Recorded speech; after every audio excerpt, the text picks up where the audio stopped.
This particular Bible was published in 1905. Now, the reason I brought it out is that I want to show a map that's in this Bible. Now, mind you, the Scofield Bible was not published until 1913. Right. And I have in my office an original 1913 Scofield, which was the introduction of the Zionist Masonic heresies about a future state of Israel and separating the church from Israel and all that rapture stuff. That's where it came from. It was a Masonic Zionist heresy that was introduced into the American churches in 1913. This is a 1905 Bible. Pre-Scofield. Pre-Scofield, with no Scofield notes in it. So, you open it up, and this is on page 13. I mean, this thing's big. I want to show you. Here is a map of the Holy Land. And it says, what? Oh, Palestine of the Holy Land. They misspelled Israel. No. Palestine. Palestine. Huh. And all these Christian Zionists that tell me, Rick, there's never been a Palestine. All right, so here's a still. There it is. Let's zoom in and show you here. Yeah. So, yeah, you hear these people like John Hagee, there's never been a Palestine. Well, look at this Bible map from 1905. And most Bibles Yes. from then had a map of Palestine. And Palestine is in the Bible itself, in the Old Testament.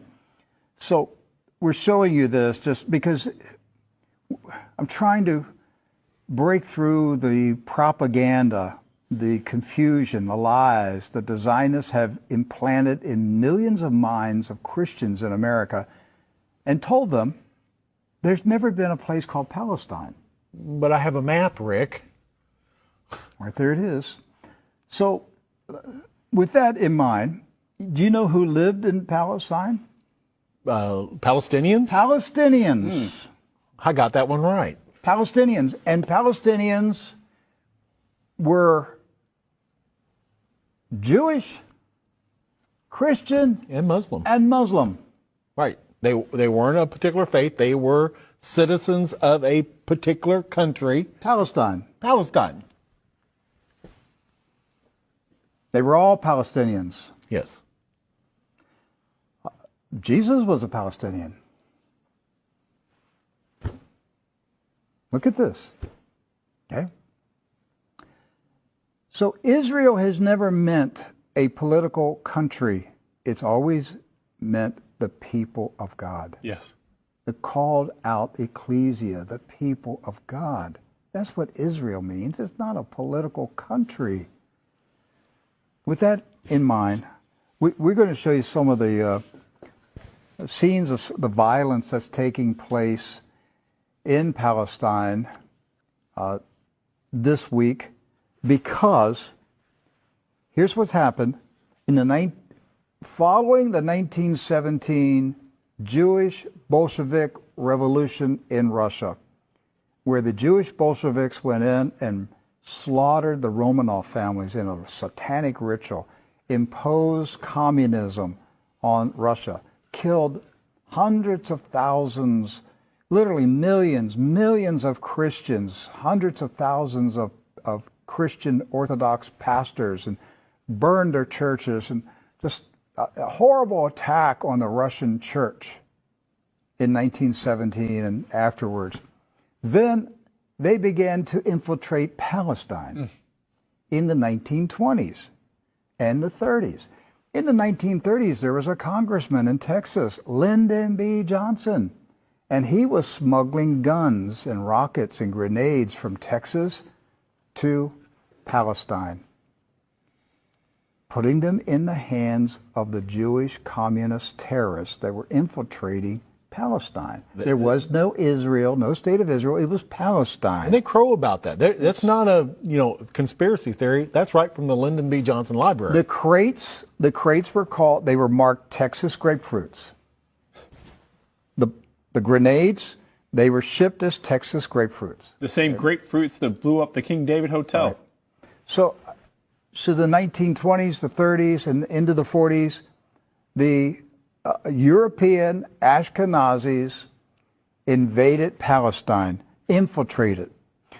The Arabs, Christian, Muslim, and Jewish, all Palestinians, were alarmed by the arrival of the communist Ashkenazis from Europe. The so-called Jewish settlers were killing. They killed the Jewish residents of Palestine. Yes. You And the understand British that? They killed the Jews who lived in Palestine. They killed Christians. They killed Muslims. They finally got enough critical mass that they had enough numbers that they took over Palestine and declared their independence in 1948. And Harry S. Truman, a 33rd degree Freemason, quickly recognized this new country as a real country. And that's how we got to 1948 and the State of Israel. There's never been peace in the Middle East since that day. That day is marked by all Palestinians as a day of disaster. Napka. Napka. A day of disaster. The disaster continues to this day. The Ashkenazi invaders continue to take the land, the homes of the Palestinians who have resisted, refused to leave their houses, refused to leave their farms. It's not about Palestinians trying to chase out Jews. It's Jews who are trying to chase out Palestinians. And to this day, since 1948, they're still fighting them, trying to make them leave. Right.